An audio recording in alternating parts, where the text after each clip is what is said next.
चेहऱ्यावर खोटी मिशी आणि इंटरनेटवर एंट्री पक्की. होय, सोशल मीडिया आणि इंटरनेट प्लॅटफॉर्मवर लहान मुलांना रोखण्यासाठी आता हायटेक एज व्हेरिफिकेशन सिस्टीम वापरली जाते. पण या सिस्टीमलाच मुलांनी देसी जुगाडानं चकवा दिलाय. एका 12 वर्षांच्या मुलानं आयब्रो पेन्सिलनं चेहऱ्यावर मिशी काढली आणि कॅमेऱ्यासमोर चेहरा दाखवला. मग काय, AI सिस्टमनं त्याला मोठं समजून ॲक्सेसही दिला. अहवालानुसार 53% मुलांना एज व्हेरिफिकेशन करायला सांगितलं गेलं. पण त्यापैकी तब्बल 46% मुलं सिस्टमला सहज फसवत असल्याचं समोर आलंय. मुलं नेमकं काय करतायत माहितीये?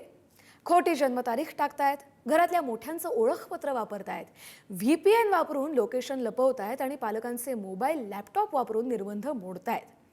पण इंटरनेटच्या या चोर पोलीस खेळामुळे कंपन्यांचे धाबे दणाणलेत आणि तंत्रज्ञान कितीही स्मार्ट झालं तरी त्यातून पळवाट काढण्यात मुलं आणखी स्मार्ट असल्याचं पुन्हा समोर आलंय.